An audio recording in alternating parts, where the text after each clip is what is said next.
cerita relawan, mereka selalu mengantar pasien dari salah satu desa ke rumah sakit. Ya, seorang yang masih muda.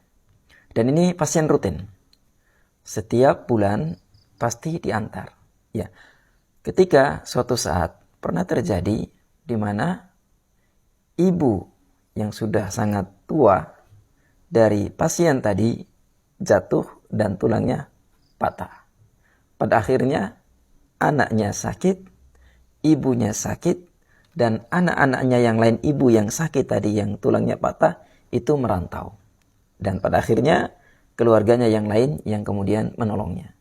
Tepat pada sore hari, ibu tadi dilarikan ke rumah sakit darurat untuk kemudian diadakan operasi. Tapi dengan usia yang sudah tua 80 tahun tersebut, bahkan keluarga pasien bertanya kepada sopir kita. Mereka bertanya, "Mas, baiknya dioperasi atau dibawa balik pulang saja?" Ya karena relawan kita bukan cuma mereka menyetir, tapi mereka bantu mengangkat, mereka sampai bawa mengurus administrasi juga. Nah, kemudian kesepakatan demi kesepakatan mereka bilang dengan usia yang seperti itu, mungkin mengharapkan kesembuhan juga. Ya tentunya ini tidak terlepas dari kita berharap kepada Allah Subhanahu wa taala, tapi ini mereka mengedepankan atau mereka berpikir tulangnya apakah masih bisa normal atau tidak.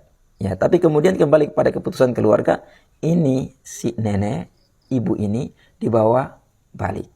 Di dalam perjalanan, ya, nenek tadi ditanya oleh keluarganya, "Nek, mau makan apa?" Dan ini posisinya pada malam hari.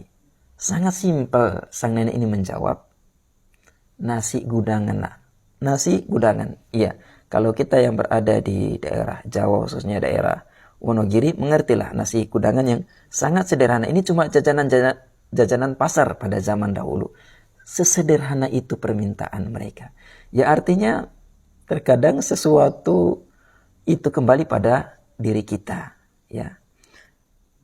Yang menjadikan kita bahagia, nerimo, itu terkadang adalah hal-hal yang sederhana, kembali kepada hati kita untuk menyikapinya. Iya, jadi di sini ada beberapa mungkin cerita lucu, tapi kemudian juga memacu kita untuk saling peduli, bahkan kita juga terkadang selalu harus berhati-hati, kita tidak tahu apa yang terjadi hari ini dan besok, dan kemudian mengajarkan kepada kita bagaimana arti dari sebuah kesederhanaan. Ya seperti itu cerita yang pertama dari cerita para relawan. Insya Allah akan berlanjut pada cerita-cerita berikutnya dan banyak kisah-kisah lucu yang lain. Mungkin insya Allah suatu berikutnya kita akan ceritakan pasien, dia menyetir membawa pasien yang lain, kemudian menunggu dalam satu antrian yang sama, sopir dan pasien, tapi dua-duanya ternyata pasien membawa pasien lah, mungkin seperti itu. Ya demikian.